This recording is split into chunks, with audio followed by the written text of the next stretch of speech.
नमस्कार, आप देख रहे हैं हिंदी टीवी न्यूज और आज के बुलेटिन में मैं हूं आपके साथ अविरल चैन। शुरू करते हैं हिमाचल प्रदेश की छोटी से छोटी और बड़ी खबरों की खास हेडलाइन। पटवारी कानून गो के प्रदर्शन पर सरकार हुई सख्त, 2 दिन में काम पर नहीं लौटे तो होंगे सस्पेंड।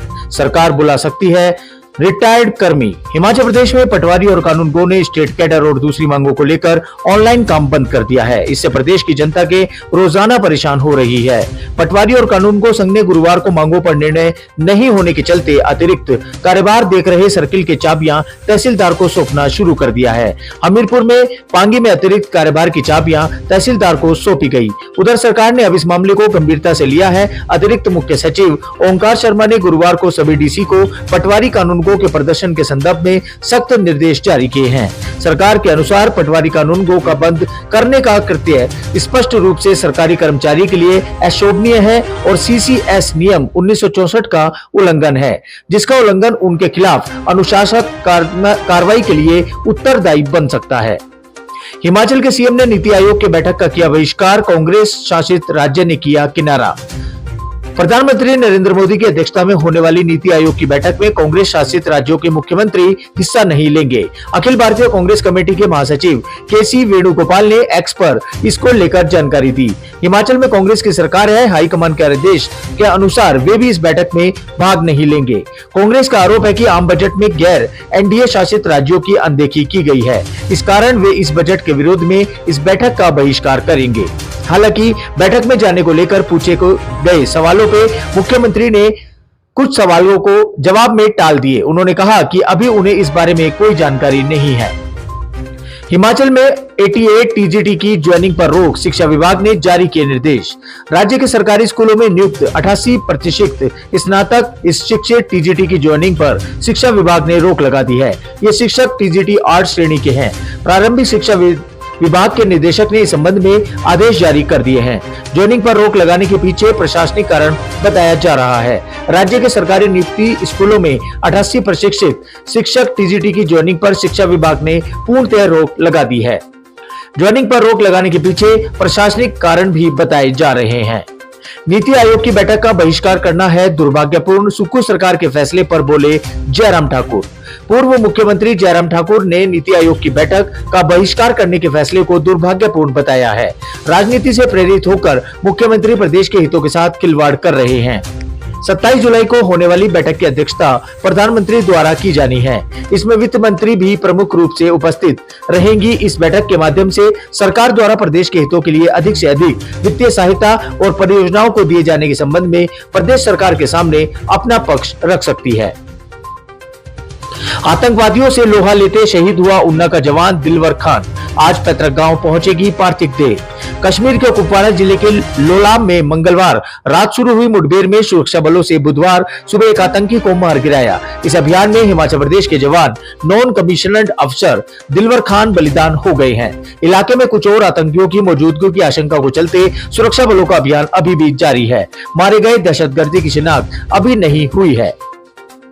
अंजनी महादेव में फटा बादल, परचान में भारी नुकसान, कई भागों में भारी बारिश का अलर्ट। हिमाचल प्रदेश के मनाली में सोलांग नाला के साथ लगते अंजनी महादेव में मध्यरात्रि बादल फटने से पलचान में भारी तबाही हुई है। पलचान पुल पर मलबा आने से मनाली लेह मार्ग अवरुद्ध हो गया है। बादल फटने से आई बाढ़ से पलचान में 3 मकान भी बह गए हैं। 2 को नुकसान पहुंचा है। पुल क्षतिग्रस्त होने से अटल टनल का रास्ता बंद हो गया है। इसके अलावा नदी में बने एक बिजली प्रोजेक्ट को भी नुकसान हुआ है। एसडीएम मनाली रमन कुमार शर्मा रात में टीम के साथ मौके पर पहुंचे, नदी तट पर बसे लोगों को अलर्ट कराया। उन्होंने बताया कि बाढ़ आने से भारी नुकसान हुआ है। हिमाचल में अब तक 40% कम बरसा मानसून, कई क्षेत्रों में सूखे जैसे हालात। हिमाचल प्रदेश में मानसून कमजोर पड़ा है। अब तक मानसून सामान्य से 40% कम बरसा है। 27 जून से 24 जुलाई तक प्रदेश में 293 मिलीमीटर बारिश को सामान्य माना गया है, लेकिन इस अवधि में अभी तक 177 मिलीमीटर बारिश ही दर्ज हुई है। प्रदेश के सभी जिलों में सामान्य से कम बारिश होने के चलते कई क्षेत्रों में सूखे जैसे हालात भी बने हुए हैं। शिमला में कारगिल विजय दिवस, रजत जयंती महोत्सव, हथियारों की प्रदर्शनी, वीरों की शौर्य गाथा को किया याद। कारगिल विजय की रजत जयंती के उपलक्ष्य में गुरुवार को ऐतिहासिक रिज मैदान पर सेना के आधुनिक हथियारों की प्रदर्शनी लगाई गई। कारगिल विजय दिवस महोत्सव में पर्यटकों सहित स्थानीय लोगों ने प्रदर्शनी का अवलोकन किया। इस दौरान सेना के बैंड का प्रदर्शन भी किया गया। सेना के जवानों ने सांस्कृतिक और देशभक्ति संगीत पर प्रस्तुति दी। शाम को राज्यपाल शिव प्रकाश शुक्ला भी सांस्कृतिक कार्यक्रम में शामिल होंगे। 7 बजे तक महोत्सव चलेगा। सीएम से मिला अराजपत्रित कर्मचारी महासंघ का प्रतिनिधिमंडल, जेसीसी बैठक जल्द बुलाने की रखी मांग। अराजित पत्रित कर्मचारी महासंघ का प्रतिनिधिमंडल गुरुवार को मुख्यमंत्री सुक्खू से मिला। इस दौरान महासंघ के अध्यक्ष प्रदीप ठाकुर ने विभिन्न विभागों की समस्याओं को विस्तार पूर्वक मुख्यमंत्री के समक्ष रखा।